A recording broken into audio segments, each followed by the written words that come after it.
వేదికను అలంకరించిన పెద్దలు మోత్కుపల్లి నరసింహులు గారు, మరి అన్న జయరాజ్ అన్న గారు,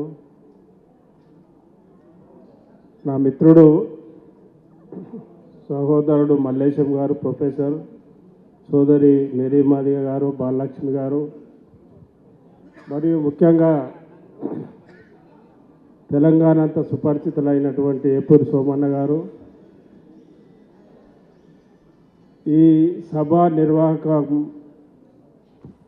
ఎందుకు పెట్టిర్రో అమరవీరులకు కృతజ్ఞతలు, అమరవీరులకు ఆశయాలను నిలుపుకోవడానికి, వారిని గుర్తింపు చేసుకోవడానికి, ముఖ్యంగా ఈ 30 సంవత్సరాలలో ఏ ఒక్క రాజకీయ నాయకుడు చేయని పని ఇటు కేంద్రంలో కానీ రాష్ట్రంలో కానీ తన ధైర్య సాహసాలతో చేసినటువంటి రాష్ట్ర ముఖ్యమంత్రి వారు రేవంత్ రెడ్డి గారికి ఈ మాదిగ జాతి ఎల్లప్పుడూ కూడా రుణపడి ఉంటుందని నేను అనుకుంటున్నాను. ముఖ్యంగా మిత్రులు వీళ్ళందరూ గంటల తరబడి మాట్లాడటంలే. హయ్యెస్ట్ తెలంగాణలో డెవలప్ అయింది ఏంటంటే కళాకారులు, రచయితలు, పాటలు పాడేటోళ్ళు, ఉపన్యాసకులు. దాదాపు ఏ రాష్ట్రంలో ఏ దేశంలో ఇంత పెద్ద వక్తలు తయారైన చరిత్ర లేదు. దానికి చాలా కారణాలు ఉన్నాయి, మీ అందరికీ తెలుసు. అయితే రేవంత్ రెడ్డి గారు చేసినటువంటి ఒక గొప్ప పని మాదిగ వాళ్ళు గుర్తించుకోవాలి. ఈ సమైక్య రాష్ట్రం ఏర్పడ్డప్పటి నుండి ఇప్పటి వరకు ఈ రాష్ట్రంలో ఒక ఉన్నత విద్యా మండలి అని ఉంటుంది. ఆ ఉన్నత విద్యా మండలి కింద మొత్తము కాలేజీలు, ఎన్ని కాలేజీలు ఉన్నాయో రాష్ట్రంలో అన్ని కాలేజీలు ఉంటాయి. ఆ కాలేజీలంతా నడిపించవలసిన బాధ్యత ఉన్నత విద్యా మండలికి ఉంటుంది. మరి ఇన్నేళ్ళ పరిపాలనలో సమైక్య రాష్ట్రంలో కానీ రాష్ట్రం ఏర్పడ్డ తర్వాత కానీ ఇప్పటి వరకు ఒక మాదిగ కులస్తుని అక్కడ స్థానం కల్పించలేదు. ఒక రేవంత్ రెడ్డి గారు వస్తూనే కనీసం నేను అడగకుండా ఆయనకు పోకుండా మరి ఎందుకు గుర్తించుండో కానీ వస్తూనే మొట్టమొదటిసారి ఆ ఉన్నత విద్యా మండలికి వైస్ చైర్మన్గా నియమించున్నాను. చాలామంది అనుకున్నారు పాపం ఆయనను అడిగినోళ్ళు ఎవరో అడగనోళ్ళు ఎవరో తెలియదు, కానీ ఆయన గవర్నమెంట్ రాగానే ఈ రాష్ట్ర ఫైనాన్స్ కార్పొరేషన్ కూడా, కమిషన్ కార్పొరేషన్ కూడా ఓ రాజయ్యను మాదిగ కులస్తుని కూడా ఆ కార్పొరేషన్ ఎస్ఎఫ్సికి చైర్మన్గా నియమించడం జరిగింది. ఉస్మానియా యూనివర్సిటీ పుట్టినప్పటి నుండి 1917 నుండి దాదాపు 100 ఏళ్ల పైన చరిత్రలో ఓ మాదిగ కులస్తుని వైస్ ఛాన్సలర్ చేయడం జరిగింది. బాసర అతిపెద్ద యూనివర్సిటీ, అక్కడ 9,000 మంది స్టూడెంట్లు ఉన్నారు.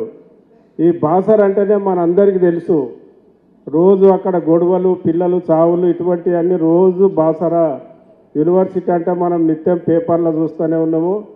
కానీ ఆ బాసర యూనివర్సిటీ కూడా ఈ ముఖ్యమంత్రి రాగానే మన కులస్తుని ఒక వైస్ ఛాన్సలర్గా నియమించడం జరిగింది. అప్పటి నుండి ఎటువంటి గొడవలు కూడా లేవు.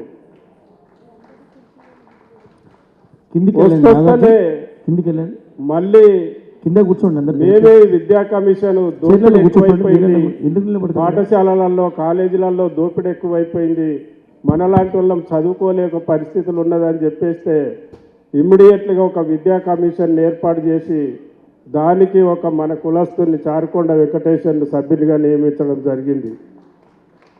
ఇట్లా చెప్పుకుంటూ పోతుంటే మాదిగలకు ఒక పెద్దపీట వేసిన ఘనత రేవంత్ రెడ్డి గారిది అని చెప్పవచ్చు. అయితే మిగతా విషయాలన్నీ వీళ్ళందరికీ, మిగతా విషయాలు, ఉద్యమాలు, వర్గీకరణ, బీసీ కులగణన అన్నీ చెప్పడానికి ఇక్కడ చాలామంది ఉన్నారు. కాబట్టి 2 విషయాలు కాంగ్రెస్ గవర్నమెంట్ వచ్చినాక ఉన్నత విద్యాశాఖ ఏమేమి పనిచేస్తుందో ఒక 2 నిమిషాలు ఉండాలి. ఎందుకంటే వర్గీకరణ అయిందని మన అందరం సంతోషపడుతున్నాం. మాకు ఉద్యోగాలు వస్తాయని 30 ఏళ్ళు పోరాటం చేశారు.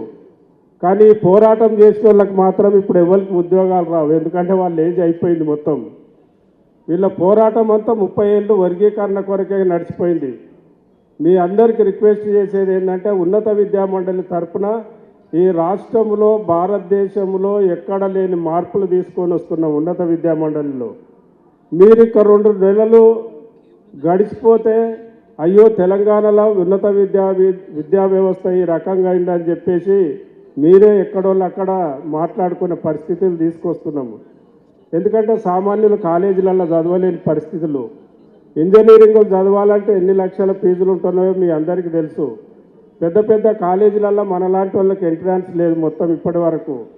కాబట్టి ఆ పరిస్థితులన్నీ నోటితోని మనము ఇప్పుడు చెప్పుకుంటూ పోతే సబ్జెక్టు కాదు. కాబట్టి సమూలంగా సబ్జెక్టులు మార్పు చేసి ఈ యొక్క అందరికీ తెలంగాణ ఉద్యోగస్తులందరికీ కూడా, తెలంగాణలో ఉన్న విద్యార్థులందరికీ కూడా ఉద్యోగాలు కల్పించే దిశలో మనందరికీ కూడా ఒక ముద్ర పడ్డది. తెలంగాణ పిల్లలంటే తాగుబోతులని, తెలంగాణ పిల్లలంటే తిరిగిపోతులని, తెలంగాణ పిల్లలంటే చదువు రాదని ఒక ముద్ర లేచి పెట్టిర్రు. అది ప్రభుత్వాలు చేసిర్రా మనం తయారైనయో తర్వాత సంగతి. ఏది ఏమైనా కానీ ఈ 25-26 సంవత్సరం నుండి తెలంగాణలో ఒక మంచి విద్యా విధానాన్ని అందించి అందరికీ ఉద్యోగాల అవకాశాలు కల్పించే రకంగా, చదివిన తర్వాత ఎక్కడో ఉద్యోగాల కొరకు వెతుకోవాల్సిన అవసరం లేదు. ఆ ఉద్యోగస్తులు ఎవడెవడికి ఉద్యోగాలు అవసరమో వాళ్ళనే తీసుకొచ్చి కాలేజీలలో ప్రతి సంవత్సరం జాబ్ మేళాలు పెట్టేసి ఈ నిరుద్యోగ సమస్యను, తెలంగాణలో ఒక ఉన్నతమైన విద్యా విధానాన్ని తీర్చిదిద్దాలనే ఉద్దేశంతో అది మాకప్ప చెప్పినందుకు, మనకప్ప చెప్పినందుకు. ఎందుకంటే వేరే వాళ్ళైతే పట్టించుకోరు, వాళ్ళ పిల్లలు ఎక్కడో ఫారిన్ పోతారు, వాళ్ళకి అవసరం లేదు.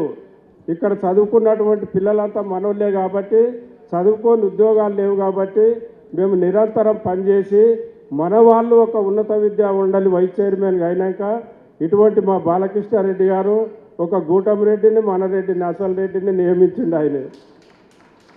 ఎందుకంటే మేమిద్దరం కలిసేసి ఒక బీసీ క్యాండిడేట్ను, అంటే ఆయన బీసీ క్యాండిడేట్ను, ఒక మాదిగ క్యాండిడేట్ను, ఒక రెడ్డి క్యాండిడేట్ను, ఒక ముస్లిం క్యాండిడేట్ను, ఒక ఇంజనీర్ ఆయనను, ఒక ఎకనామిక్స్ ఆయనను, ఒక లా చేసిన ఆయనను, ఇట్లా రకరకాల సబ్జెక్టులను తీసుకొచ్చి ఒక మంచి కూర్పు తయారు చేసిండు.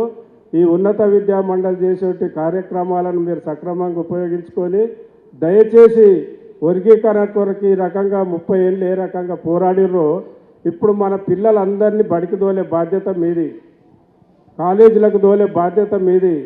ప్రభుత్వం నుంచి ఫీజులు లేకుంటే మేము ఇప్పించే బాధ్యత మాది.